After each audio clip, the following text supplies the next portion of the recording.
Storya ng pag-ibig na wagas. Storya ng pagtataksil at pang-aahas. May ginawang panakip butas. May happy ending ang wakas. Damdaming malambot at matigas. Sa live drama, pwede nang ilabas. Tutulo na at tatagas ang mga katas ng nakalipas. Katas ng nakalipas.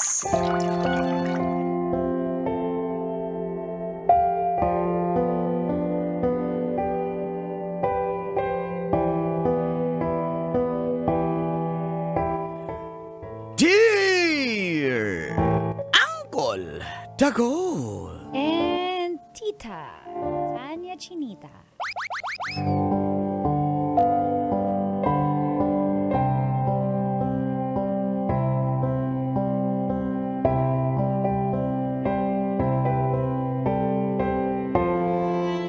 Kinuha ni Papa ang number ng magandang babae na nakatabi niya sa bus.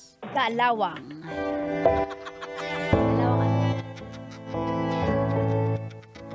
Galawang. Ano? Nakuha ng number sa bus. Ang tawag doon? Nakuha ng number? Ano, lutang? Konduktor?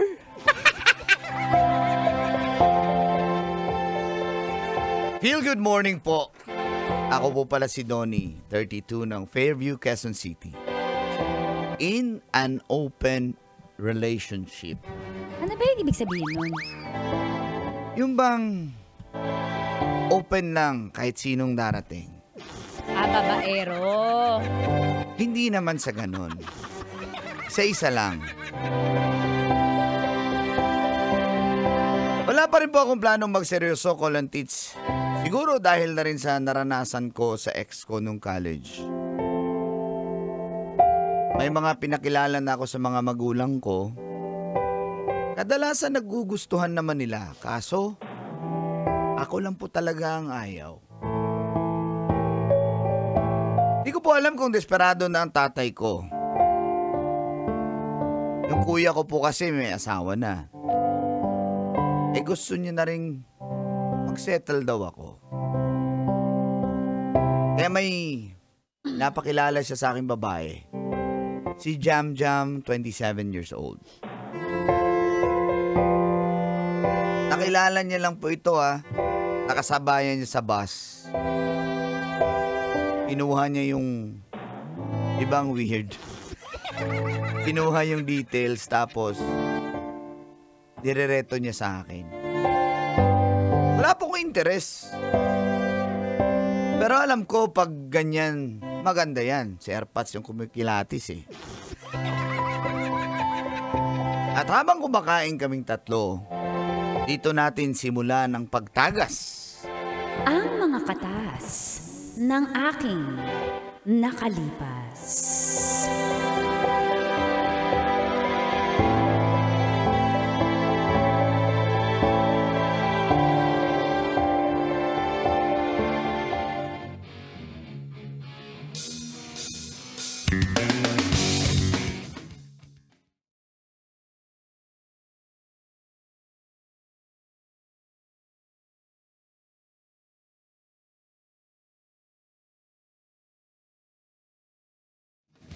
Anak, para magseryoso ka na. Kaya ko nga kinuha yung Facebook ng babaeng yan. I-chat mo, pumayag.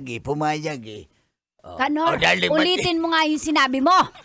Bakit? Kilala mo ba yung babae? Hindi nga Bakit? Ganon ka bang lalaki? Pag nasa labas ka, bigla ka na lang nangunguha ng detalye ng mga tao? Mabait kasi siya, darling. Paano mo nalamang babait? Kulang kasi yung pamasahe. Kung nalaglag yung pira ko, dinagdagan niya Aba, mabait nga. Tapos, hindi, nakatayo ako Alam niya, medyo senior na to. Pinaupo ako, siya yung babae. Kaya nung bakante na, nagkatabi na rin kami. Oo nga, apakabait. Para magandang maging manugang yan, Hindi ko naman kilala Baka ikaw ang may type, Kanor. Kung pwede lang, darling. Sabi ko nga kung pwede lang. Pero hindi, kasi tikin na ako sa iyo Di ba? Ganyan talaga mga style, napapangiti ako sa mga ganyan. Buti na lang nakalusot. Pero ano bang nangyari? Mag-flashback nga tayo. Sige nga. Kunyari. Flashback. Para makita ko, ma-imagine ko kung totoong nalaglag nga. Baka mali sa flashback iba. Sige. Basta, pakabait ito tapos na... Ang tagal! Alam niya mabait ako. Sandali lang eh. Okay, yan na. Mabilisan nyo nga yung flashback. 5,000.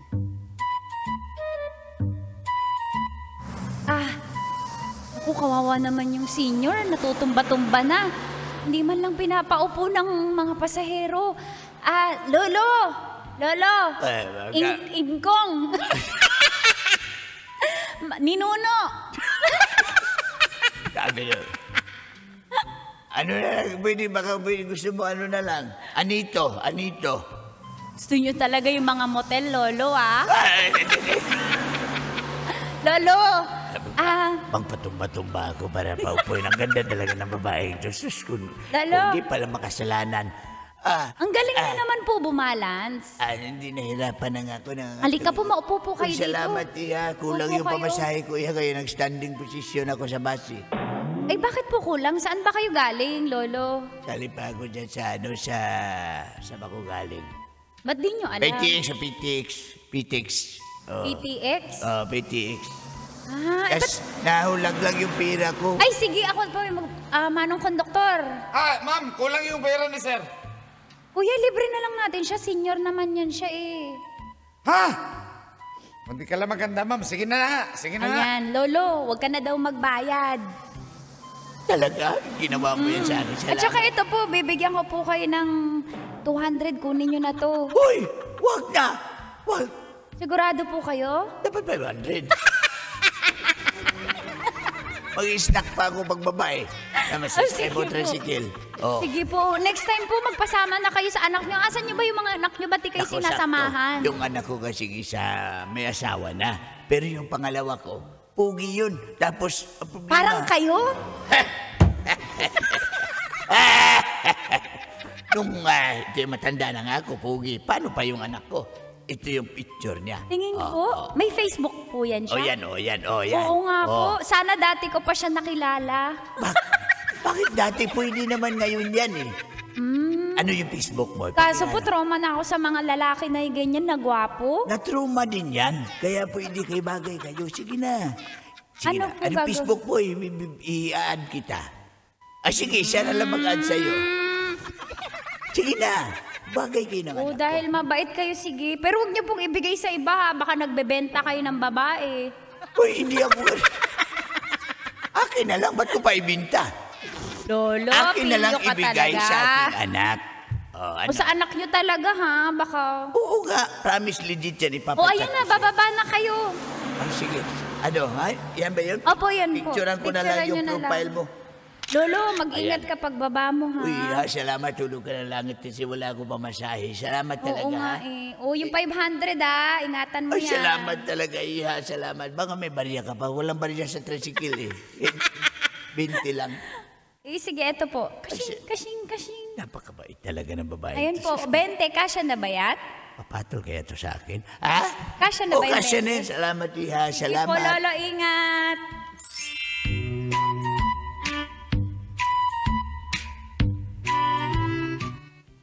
Diba? Oo nga. Sobrang bait. Apakabuti Kaya naman nakabili ako ng lechon manok nung araw na yun.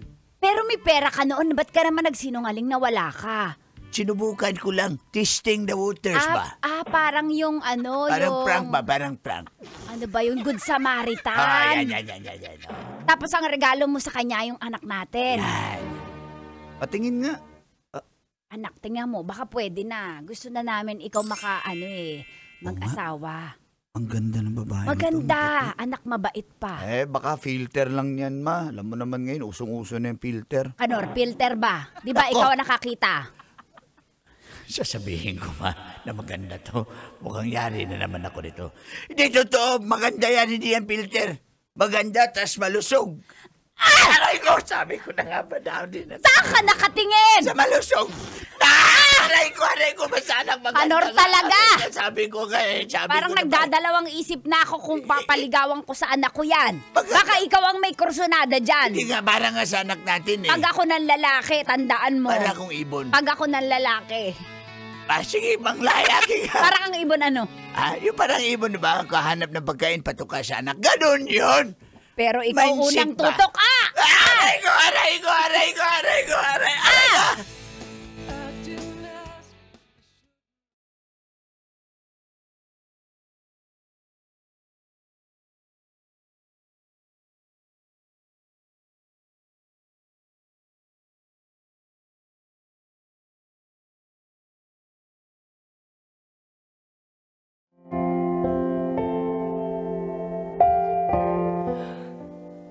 In-stock ko po yung account ni Jam Colantits and in fairness, maganda siya at maputi.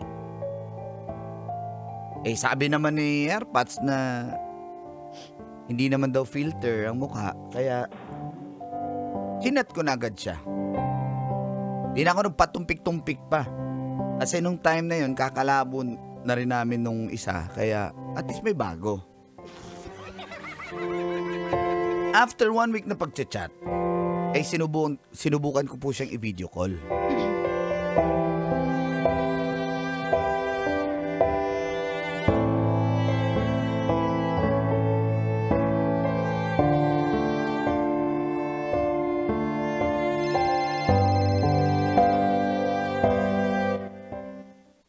Ay, buti naman sinagot mo. Oo, medyo naka-break time ako. O, kamusta naman? Okay lang. Ayan, totoo nga pala yung kwento ni Papa eh. Na? Maganda ka nga pala. Sa phone pa lang yan ha. Paano pa sa personal? Yung tatay mo talaga? Nagbabago mula nung nakilala ko siya sa bus. Alam mo nga, natakot ako kasi hinihingi niya yung Facebook ko. Legit pala. May anak nga siyang gwapo. Akala ko nga rin, baka kung sino ba yung binibigay ni tatay eh. Ganun ba yun talaga yung papa mo? Desperado na mag-asawa ka? Di ko alam sa kanya, ngayon lang to nangyayari. Promise. Di ko alam kung anong pumasok sa isipan niya nung time na yun na magkasabay kayo. Kasi nga, kinuwento niya nga na hindi niya raw pwedeng palagpasin dahil mabait ka. Tsaka maganda pa. Hindi. Magalang, ano kasi siya eh, pag alam niyang marespeto yung tao, weakness niya yun eh. Kasi alam mo naman, syempre, malapit din kasi ako sa magulang ko eh. Mga senior na din kasi yun, kaya anak ko, maalaga talaga ako. Pero kamusta na yan siya? Si tatay, okay naman. Tinatanong nga niya, kumusta daw tayo? Sabi ko, ewan ko kung may chance ako. Nanliligaw ka ba? Siyempre, nagchat-chat na tayo, pero di ko pa naman para sabihin na nililigaw ako. Siyempre, getting to know tayo. Kung gusto mo akong makita sa personal, ngayong next week, pwede siguro, holiday, wala tayong pasok. Kung okay sa'yo. Okay sa akin. Ang tanong, baka may magalit. Sa'yo. Sa akin, wala. Lagi tayo nagbi-video call, minsan nagtatawagan, minsan nasa bahay ako. May naririnig ka ba? O kaya nga, so ano? Ikaw, Next saan mo week. ba ako kikitain? Kakain lang tayo. Hindi, oo nga. Dadaanan mo ba ako o doon na tayo magkikita? Dali. Kasi, baba na lang tayo ng San Jose ka, di ba? I-Fairview ako. Kita na lang tayo sa may SM North doon. SM North? Okay na sa'yo? Sige. Okay. Kita kits.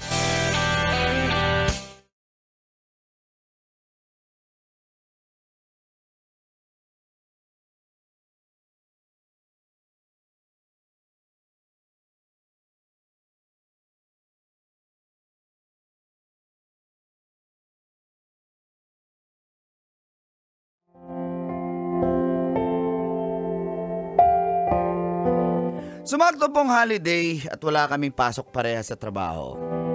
Kaya nagkita kami. Kumain muna kami ni Jam. Noong una nagkahiyaan pa eh. Pero nung naging komportable na kami sa isa't isa, at matapos namin kumain, nag-Airbnb na kami sa 3 hours.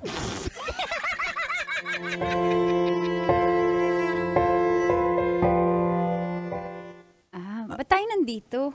O, papahinga lang, mainit eh. Tsaka malayo pa eh, di ba? Alam mo dito? Ngayon ko lang dito na-try. Ba't alam mo? Yung... Sabi ng friend ko, dito daw. Uupo ba sa kama? Ah?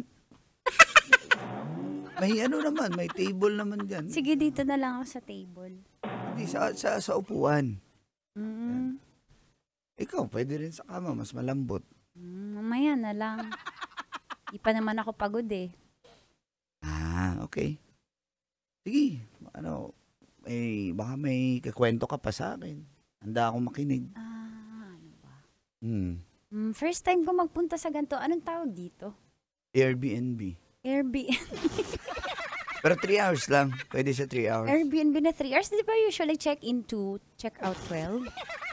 Pero ang sabi ng Airbnb friend na ko eh. Airbnb na 3 hours daw eh. Oo. Bakit? Iilang ka ba? Pwede naman Medyo. tayo. Malis na tayo. Sige. Sayang naman yung binayad ko. Hindi pa naman to promo. Sayang. Ano? Hindi ko alam. Sayang baka uuwi to. Sayang din yung 3 hours. Pati yung binayad ko. Hawakan ko yung kamay niya. Halikan ko yung kamay niya. Donnie. Donnie. Bakit? Kinakabahan ka ba? Hindi. Excited. Lalo nung gagawing masama eh. May sinabi ba ako? Kaya nga, gusto mo. Ang tagal naman ng masama na yan. Ito, masama ba to? Masama ba yan? Hindi. Hindi. Sarap. Ano ba? Donnie. Huwag na natin siya oras. Halika dito. Jam.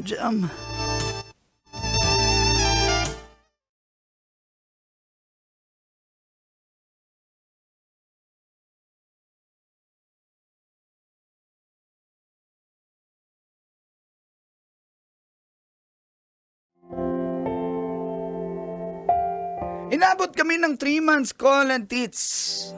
At mukhang seryoso nga rin to si Jam. Pero hindi ko pa siya dinala sa bahay. At yun na nga ang nire-request niya.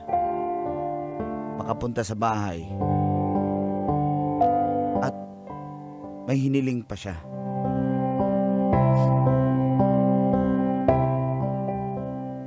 Yun lang naman. Papakilala kita, promise. Kailan? Kasi happy third month rin nga pala. Yun, baka lang gusto mo Next week, dalhin kita next week. Next week. Next week. Okay sa'yo. Hindi today. Ngayon hindi. Alam nga rin, today. wala. Ewan ko, si Erpat, sumalis na naman yata yun eh. Wala lang. Gusto ko lang siya ulit makita. Tsaka si mama mo. Diba? 3 months naman na tayo eh. Yun na nga eh. Sige, next week. Sige ha. Pero Donnie, sasabihin sana ako sa'yo. Meron pa? Diba, alam mo yun naman, active ako sa church. Nakukwento ko sa'yo lagi, diba, puro laman ng kwento ko, yung church. Yung pastor nyo. Oo. Gusto sana kitang invite, tapos, total, sabi mo, mahal mo ko, di, sumanib ka na dun sa church namin. Atay. Ano, Iba pala reliyon ito. may bautismo kasi sa Sunday, baka pwede ka nang sumabay. Huwag ka mag-alala, sasamahan kita. Ha? Wala akong pambayad eh. Hindi, walang bayad yun. Libre lang yun. Busy pala ako sa Sunday. Kasi active din ako sa church namin eh. Oo. Di ba mahal mo Sa ko? Kristan ako eh. 32 na ako pero sa Kristan pa rin ako. Pero dito mas totoo yung kaligtasan namin eh. Doon sa church namin. Bakit? Di ba totoo yung kaligtasan sa amin? Fake news mo yung kaligtasan sa amin? Wala akong sinasabi, pero baka lang Ay nako, pasensya na. Pero Para kung sa'yo ganyan, naman to eh. hindi, ganyan pala ang usapan. Medyo tagilid tayo dyan. Donnie, Hindi ako para dyan eh. Pasensya na. ano mo ibig sabihin? Siguro nga hindi tayo compatible. Kaya hanggang dito na lang. Donnie! Pasensya ka na ha.